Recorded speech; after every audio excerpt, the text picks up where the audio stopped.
Hi everyone, I'm Miss Evelyn Emelia, Senior High School Teacher of Sorsogon National High School, Sorsogon City, and I am more than honored to be your resource speaker today. Join me as I talk about the process of writing an action research, okay? So let us begin. At the end of the session, you are expected to differentiate a basic research from an action research, differentiate a research proposal from a research paper, explore the process of writing an action research proposal or paper, and desire to write an action research proposal or paper. So that we can achieve our session's objectives, I need you to remember and follow these session rules. First, please listen attentively. You need to find a conducive study or work area where you can give your undivided attention during the activity. Please have a pen and paper handy so that you can take down notes. And lastly, please participate in the virtual activities so that you can optimize this learning opportunity. So, what is the difference between a basic research and an action research? It is indicated in Department of Education Order 16, Series of 2017, otherwise known as Research Management Guidelines, that teachers can conduct either basic research or action research. Considering that action research is our topic today, I will help you make sure that the research proposal you will submit for approval is an action research and not a basic research. I want you to have your research funded and at the same time avoid the inconvenience of having to revise the format of your research. So, before you embark in understanding the process of writing an action research proposal or paper, it is important for you to understand the difference between a basic research and an action research. Let us start with the research title. So please remember that research titles predict the content of your study. So the title itself will tell you whether a study is an action research or a basic research. I call this activity Judge Me. I will flash some research titles on the screen, and I would like you to read each title and determine whether it is an action research or a basic research. So let's have the first one.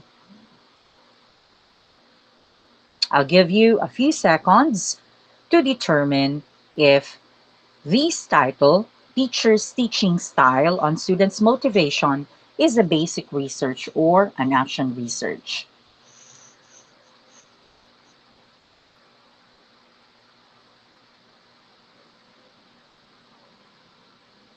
All right, this is a basic research. Why? It only describes the teacher's teaching style on students' motivation. No intervention, no innovation or strategy is indicated in the title. Okay, so I hope you got it correctly. Let's have the second one.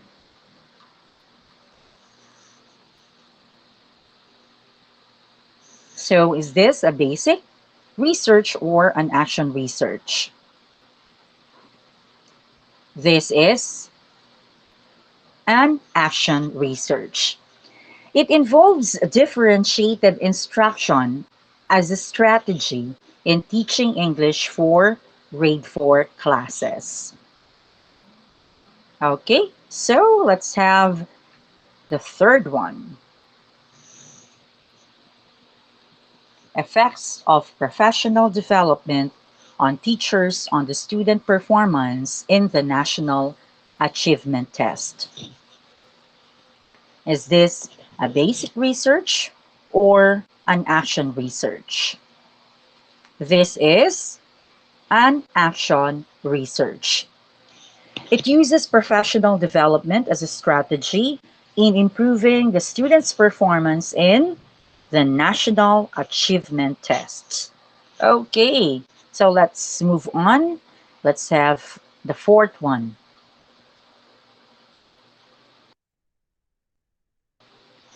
an assessment of reading comprehension and word recognition skills of grade 11 learners amid the pandemic.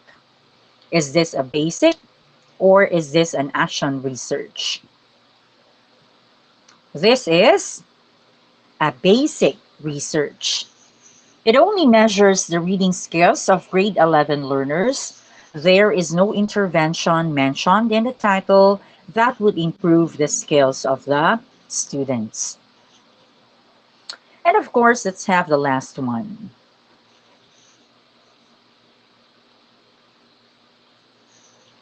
Utilizing audio-aided story reading as a reading intervention tool for struggling grade 12 learners. Is this a basic or is this an action research?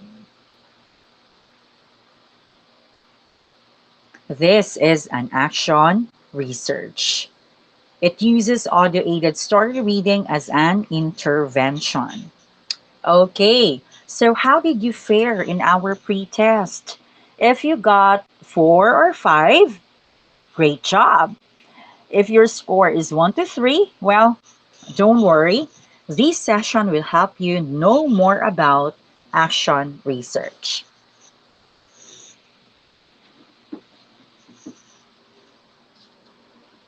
All right. Based on my own experience, our ability to differentiate an action research from a basic research will save us in getting our proposal either returned for revision or disregarded. So let me share with you my story about my DepEd research paper journey. When I submitted my action research proposal, our school's research coordinator told me to conduct 2 phases for my action research study. The first phase involves the development of the reading intervention material, while the second phase covers the utilization of the reading intervention tool. I honestly got confused with the idea, but yes, I complied. I've always been an obedient teacher, of course. So, after doing all the necessary revisions, I personally submitted my research proposal to the division office of Sorsogon City. The title of my research was The Development of Reading Intervention Tool for Grade 11 Learners. After a few weeks, I received a message from our division office research coordinator that my proposal was approved. By the way, that research coordinator is that man standing there on the picture. And however, I also received an instruction from the regional office that I had to change the format of my research from action research to basic research. I was told that it has something to do with the title and the research questions of my study. So, though still confused, I complied. After doing some revisions, my research was funded, and despite COVID 19 restrictions, it was completed. It, however, turned out that my planned action research was basic research. Okay, on the right side of the screen, you see there yellow book, and that is actually my completed basic research study. Okay, so question, is it wrong to conduct basic research rather than action research? Definitely not. My school research coordinator was actually correct when he said that I had to conduct 2 phases of my study. However, the first phase was basic research, and the second phase is now considered action research. So here's the thing. Though I was not able to provide an immediate solution to the reading problem of my students because I only conducted basic research, My basic research allowed me to understand the reasons that contributed to the reading difficulties of my students. It empowered my students to share their experiences at home and at work, and it gave me a vivid picture of the reading struggles that they are going through while answering their modules amid these trying times. The results of my study helped me how to deal with my students, considering that they do not have a physical teacher beside them once they do not understand the directions in the modules. My study taught me how to be more humane and considerate to my students whom I cannot see and hear while I am checking their blank answer sheets, their answer sheets, which sometimes I could not understand. It also helped me in developing a reading intervention tool that would address the reading needs of my learners. So, depending on your goal, you can actually choose basic, you can choose action research.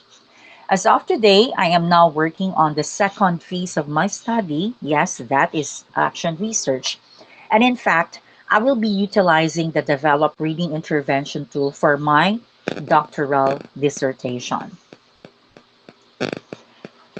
According to Wambaleka 2019, basic research is sometimes called pure research. Basic research is primarily conducted to create new knowledge or to test previous theories, which I did when I conducted my study, the first phase of my study. So, basic research does not necessarily involve solving a problem. On the other hand, Creswell 2011 said that action research is like mixed methods research. However, it differs in that action research addresses a specific practical issue and seeks to obtain solutions to a problem. This strongly explains why action research involves intervention, innovation, or strategy to address the identified problem of your study. Al-Malaki 2016 defines mixed method as an empirical research that involves the collection and analysis of both qualitative and quantitative data. So, this definition suggests that action research requires quantitative and qualitative data to provide concrete evidence in your study. So, please do not forget that. Since we are now able to establish the difference between action and basic research, I believe that we are now ready to determine the similarities and differences of a research proposal and a research report. I assume that all the participants in this session have one way or another prepared a research proposal or research report, perhaps when you were in senior high school, in college, or graduate school. So I think you somehow have an idea about a research proposal or a research report. So this time, I need you to determine whether the definition shown on the screen refers to a research proposal or a research report. Well, I think this is a piece of cake for you teachers. Okay? So, number one, it communicates what was actually done in a study and what resulted from the study. Is this a research proposal or is this a research report? Okay? This is a research report. And number two, it communicates a researcher's plan for a study. Is this, of course, since the answer in number one is research report, this is research proposal. Okay, so this activity tells us that we need to prepare first a research proposal so that we can write a research report. In other words, you cannot write a research report without writing a proposal and without completing a study. Okay, so this time we will now go into details. A research proposal states that what will be done and makes use of the future tense of the verb because of its very nature, a proposal. Example, for example, um, we're going to write about the intervention or strategy that we will apply in our action research. We can say it this way. This study will utilize audio aided story reading as a reading intervention tool for grade 11 learners. So, will utilize is expressed in the future tense of the verb. Another example, the researcher will conduct an interview.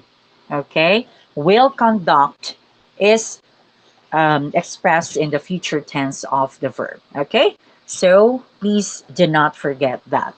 Now, for the third person of pronoun, it should always be used in research proposals. Examples of third person point of view, they, she, he. Okay? So we should avoid using first and second person pronouns simply because action research is an academic paper. Though in some institutions using first pronoun is used, but in depth ed, third person of pronoun should always be used. That's actually the requirement of depth ed. Example, let's have an example. The researcher was prompted to conduct this study because she or he determined reading difficulties among the students. Okay, so that's an example. All right, so let's continue. On the other hand, a research report states what was done after implementing your research proposal. So the content of the research report, do not forget this, the content of the research report is always anchored on what was proposed in the research proposal. A research report also presents the results or findings of your study based on the research hypothesis or research questions. So let's have an example. If my research question required me to determine the reading level of the learners, then my first result, the presentation of my first result, should also be the reading level of my learners. Okay?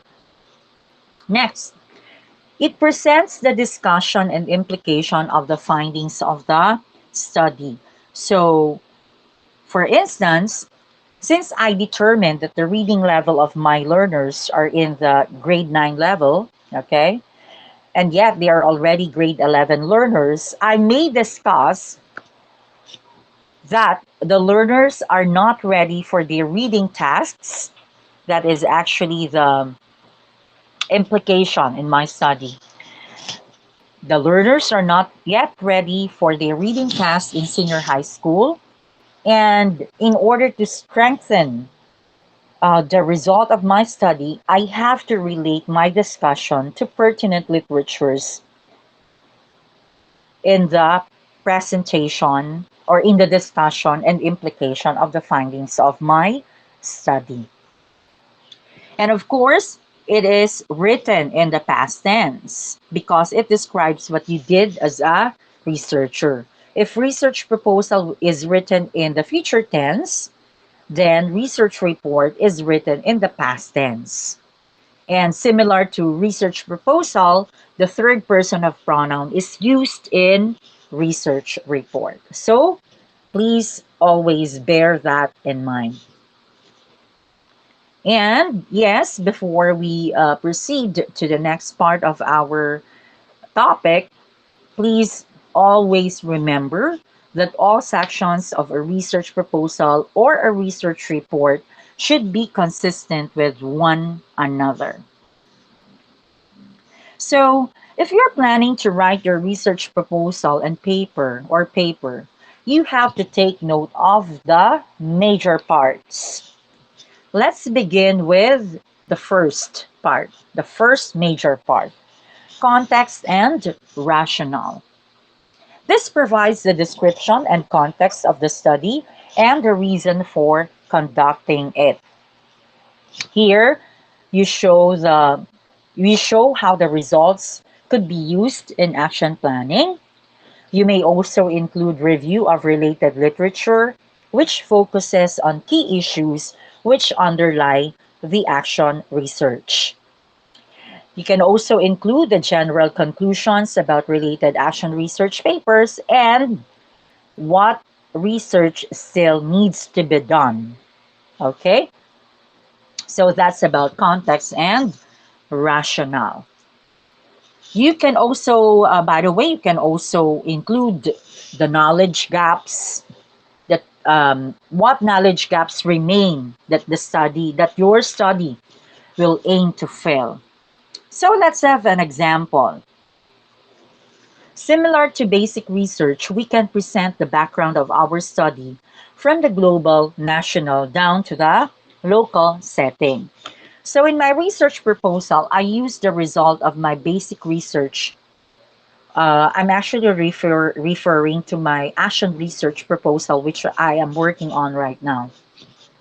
So I used the result of my basic research to describe the severity of the reading problem in the locale of my study.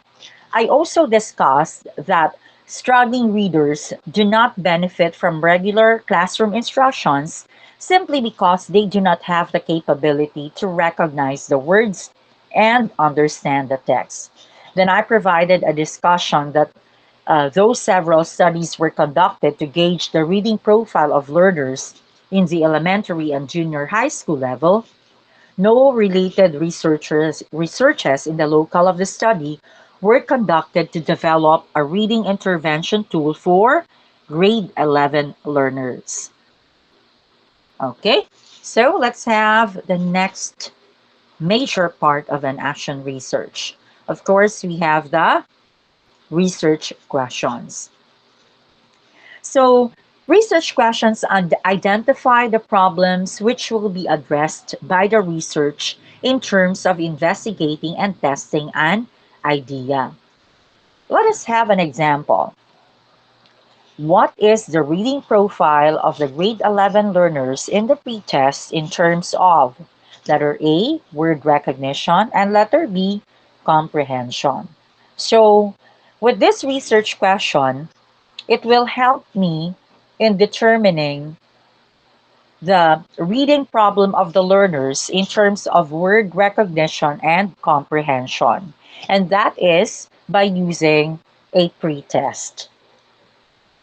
Now, research questions is also used in trying out. I mean, when you formulate research questions, it should be used in trying out solutions to a problem, or it should generate solutions to a problem. So let's have an example. What is the reading profile of the grade 11 learners in the post-test after using audio-aided story reading in terms of word recognition and comprehension? So the solution that I'm actually providing is the audio-aided story reading in order to solve the reading problem of the students. And by determining or by providing a post-test, I will be able to determine whether the performance of the learners improved after utilizing the intervention or after trying out the solution. Research questions should also be used in creating a new procedure or system or explaining a phenomenon or a combination of any of these. So let's have an example. Is there a significant difference between the pre-test and the post-test scores of the learners? With this research question, this will help me in determining the effectiveness of the reading intervention tool utilized in the study. Okay, so that's about research questions. Now, here's the third major part of an action research: the proposed intervention, innovation, or strategy. Here, you need to provide the description of the action to be taken, such as intervention, innovation, or strategy. So you have to provide a detailed description of these actions to be taken. And you need to use this in order to address the identified problem in your study. This part, do not forget this, this part makes action research distinct or different from other researches. All right. And of course, we have the fourth major part of an action research. We have the action research methods. These contain details of how the research will be conducted. And as a researcher, you may have to describe in detail what you will undertake in order to carry out your study. And there are three parts found in the action research methods. We have participants and or other sources of data and information.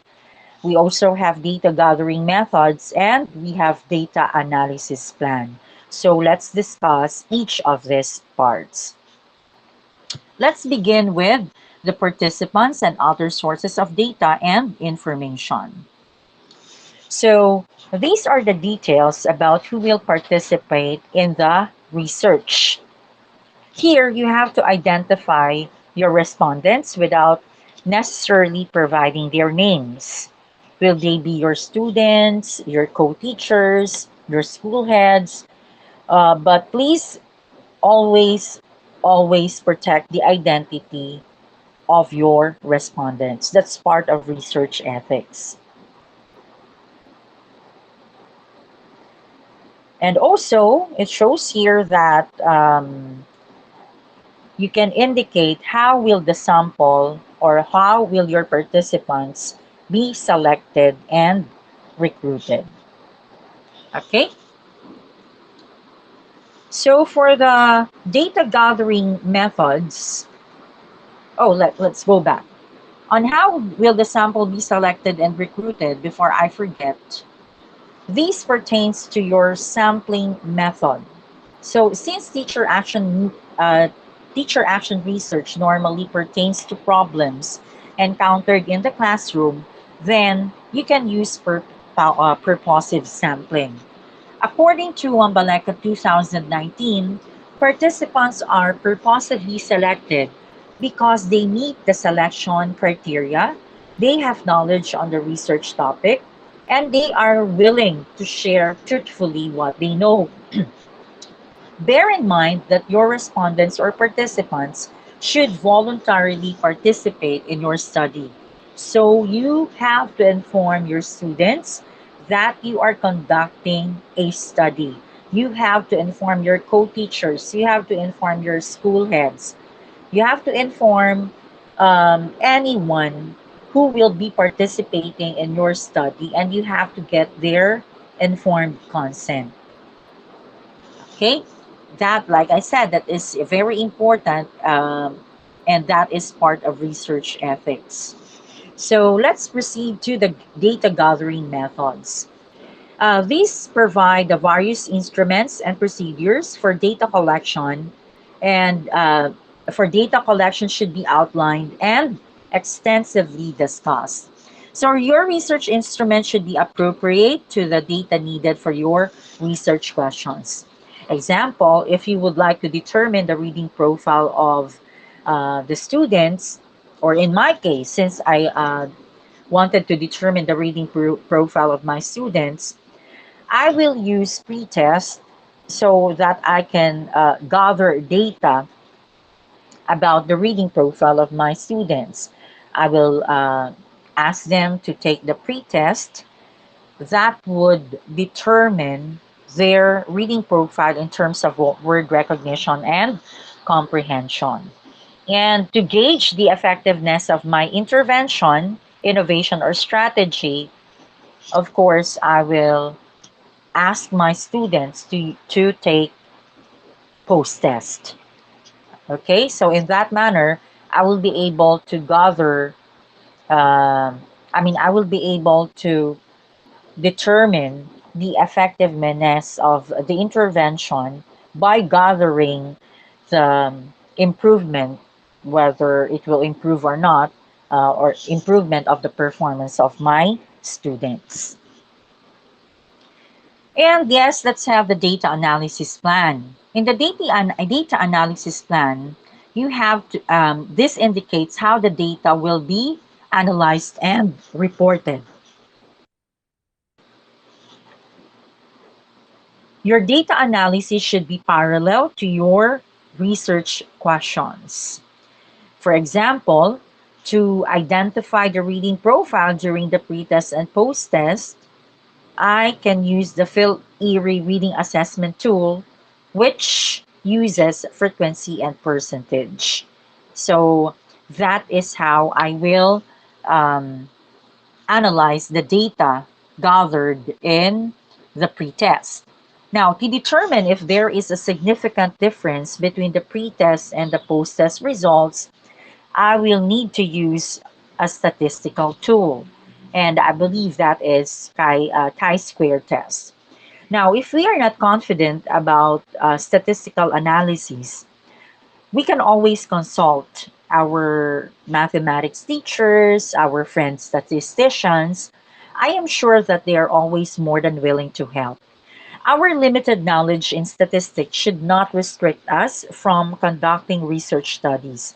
We can always ask for help. In fact, in thesis and dissertations, we actually ask the services of our statisticians, and we even pay them for their services when it comes to statistical works. Okay, so yes, it's always okay to ask for help. And yes, we have to provide, if we're writing an action research proposal, we have to provide action research work plan and timelines. These contains the research timelines. When will the project begin? And how long will it take for it to be completed?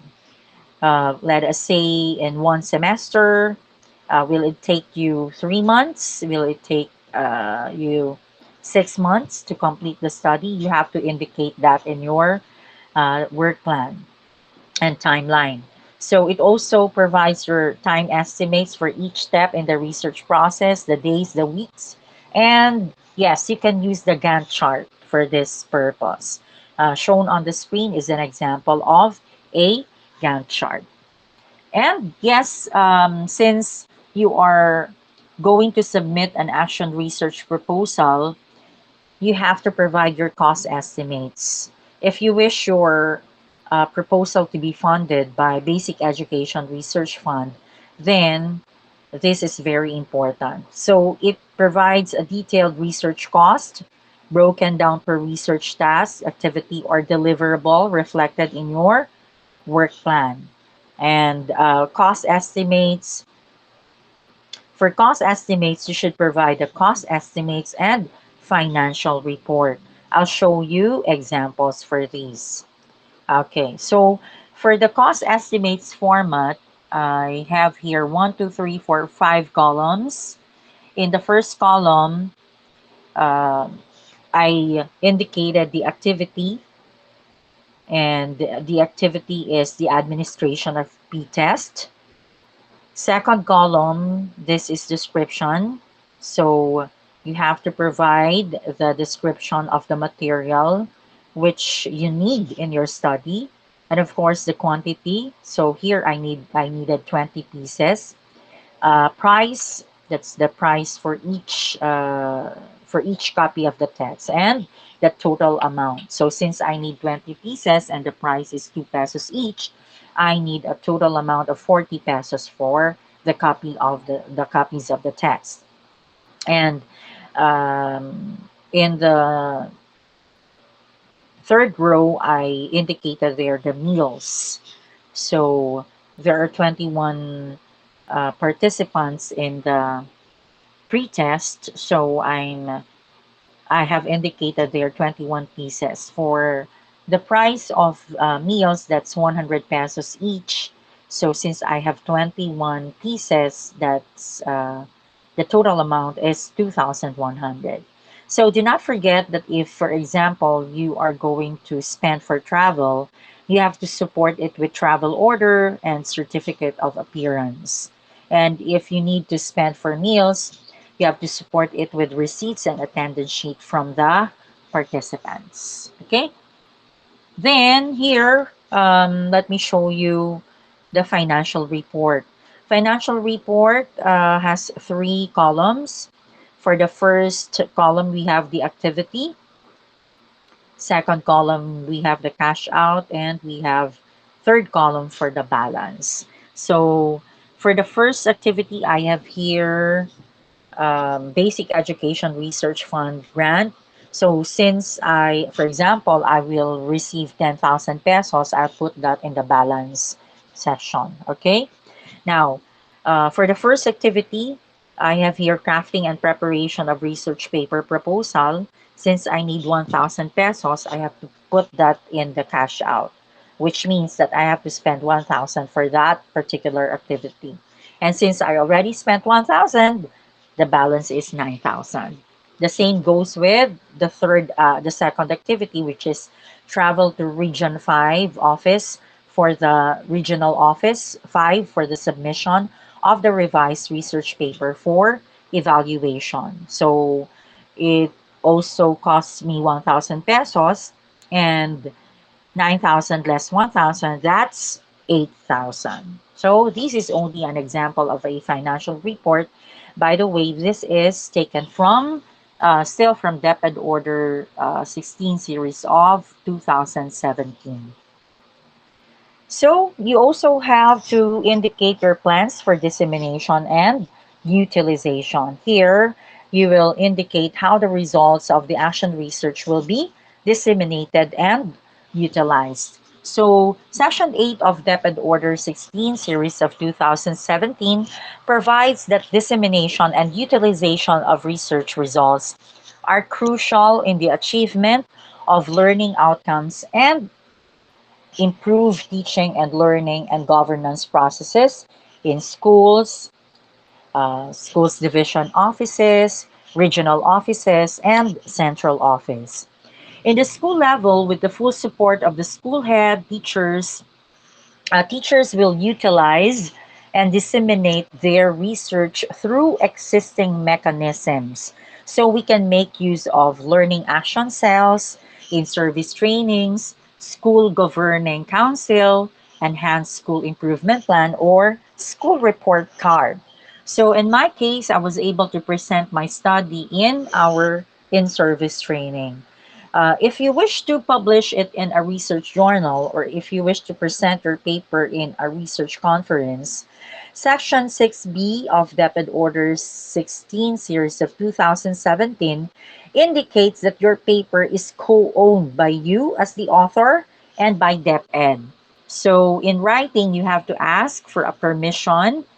You actually need to ask permission first from your principal, and your principal will send the letter, or will endorse the letter to the division office, and the division office will endorse the letter to the regional office. Okay.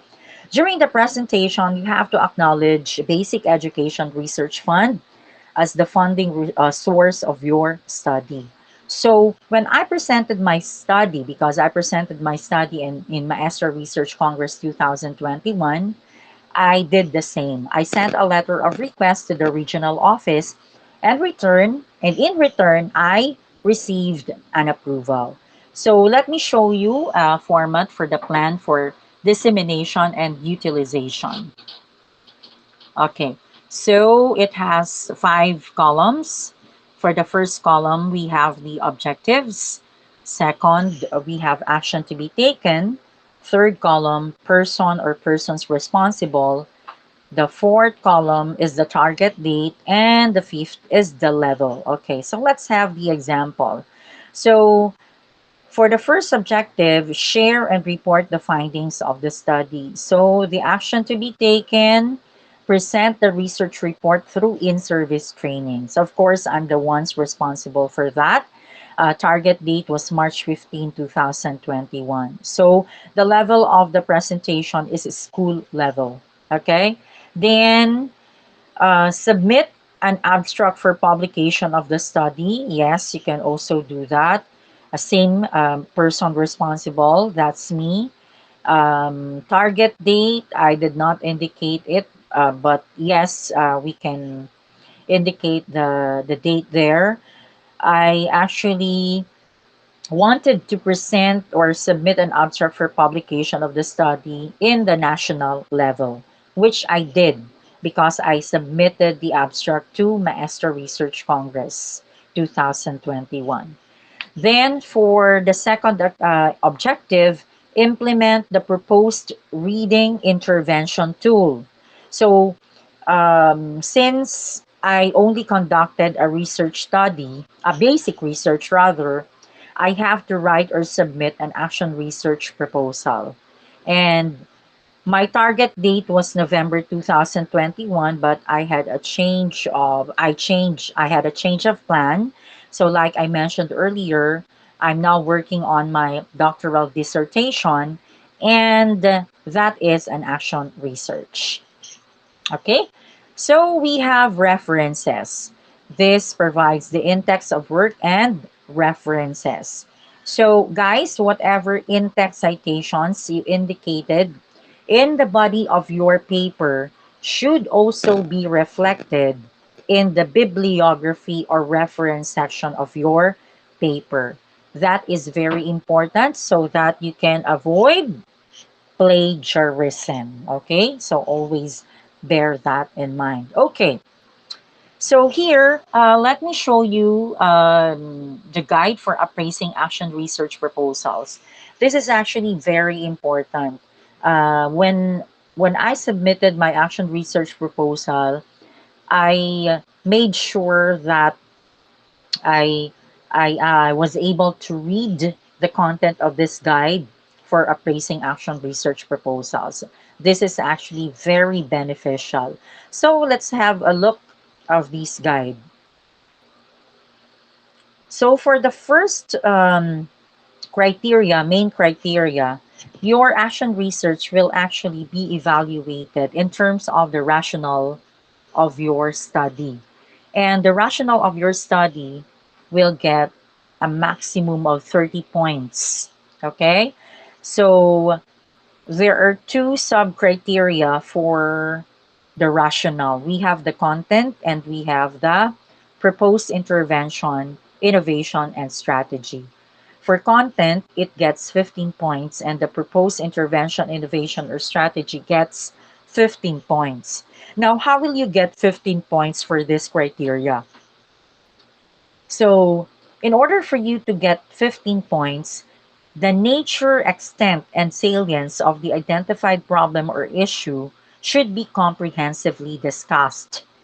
Different aspects of the action research setting are elaborated, showing in depth and critical analysis of the situation.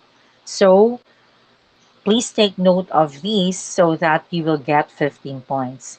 For the proposed intervention, innovation, and strategy, the rationale, extent, and limitation of the intervention, innovation, or strategy are explained in detail.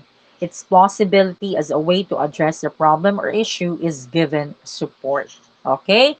So please do not forget um, these pointers so that when the research committee evaluates the rationale of your study, you will get 15 points for content and you will get 15 points for the intervention. Let's continue. Your research proposal will also be evaluated or graded in terms of your action research questions. Well, this gets 30 points. So it's similar to rational. Now, in order for you to get 30 points, the research questions should logically proceed from the context of the inquiry.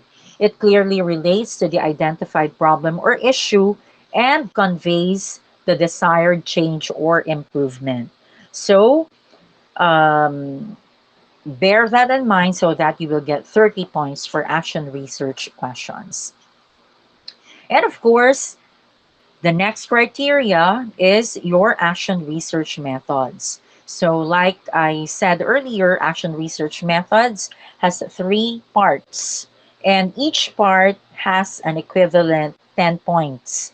So for participants on or other sources of data and information, for you to get 10 points, details are provided about the target participants, example, number, characteristics, sampling procedure, and or other sources of data and information. Clear rationale for their inclusion in the study is given. So that is 10 points. For the data gathering methods, the proposal explains why the selected data gathering methods is suited to the nature and purpose of the action research. The data gathering methods is aligned with the research questions. Research instruments, if any, are appropriate for obtaining the desired kind of data or information. So that is 10 points. And lastly, we have data analysis plan. The selected method of data analysis is shown to be appropriate to the nature of the data or information to be gathered and for addressing the research questions. So you have to get 10 points for each part so that you can get 30 points for action research methods. Okay, then yes, your action research work plan and timelines will also be graded. It's only 5 points, but you have to include this because, well, it's also important that you get 5 points for your for this section. Okay, a detailed work plan is provided covering start to completion of the action research. Timelines are realistic and show concretely how action research will unfold over the allowed period. The overall plan reflects the proponent's capacity to concretize ideas into clear and sequential steps to be undertaken. Okay, so that will give you an additional 5 points if you will include your action research work plan and timelines. And though it's only 5 points, I bet if you do not have any work plan and timelines in your proposal, it will be returned to you. So you should really include this in your proposal. Now we have cost estimates. Still, it's only 5 points, but like I said, it's important that you include this part in your proposal in order to avoid the inconvenience of having it revised or having it modified. All right. A detailed breakdown of items with their corresponding costs is furnished. The items and costs reasonably reflect the funding needs of the action research and adheres to the Basic Education Research Fund guidelines. The overall plan reflects the proponent's capacity to project specific expenses that she or he be accountable for. Okay? So, yeah, that is 5 points. All right, we're done with the guide for appraising action research proposal. So it's now time for you to apply what you have learned in this session. Using the guide for appraising action research proposal, you have to critique the following research questions. So you can actually replay this video and you can go to the section um, where I presented the criteria for research questions, and you can use that in critiquing these activity or the research questions in this activity. So let's have the research questions. Of course, I have to indicate the title of the study so that you can determine whether the research questions are consistent with the title of the study. So let me read it for you. Effectiveness of learning activity sheets in modular classes. The first research question is, what is the pretest performance of the grade 11 learners in their mathematics modular classes? Number two, how do the grade 11 learners behave in their mathematics modular classes? And number three, how effective are the learning activity sheets? Okay, so these are the research questions that you need to critique. How will you critique these research questions? So you have to critique the research questions by rating the research questions based on the guide that I gave you earlier. So if you were a member of the research committee, how many points will you give to the research proposal in terms of the research questions? Okay? And you have to briefly explain your answer. So you really have to apply what you have learned so that you can determine whether you have acquired knowledge from this session. So thank you very much. Well, thank you for staying with me. And yes, congratulations. You have just explored the process of writing and presenting an action research proposal and action research report. You are now more than equipped to practice what you have learned in your respective virtual classrooms or modular classrooms. By the way, please take note that the submission, the approval, the preparation, and completion of a research study takes 1 year before its completion. So you need a lot of hard work, a lot of determination, and patience. If I did it, you can do it. I wish you all the best. This has been your resource speaker, Miss Evelyn Melia. Good luck and God bless. Once again, congratulations. And these are my references.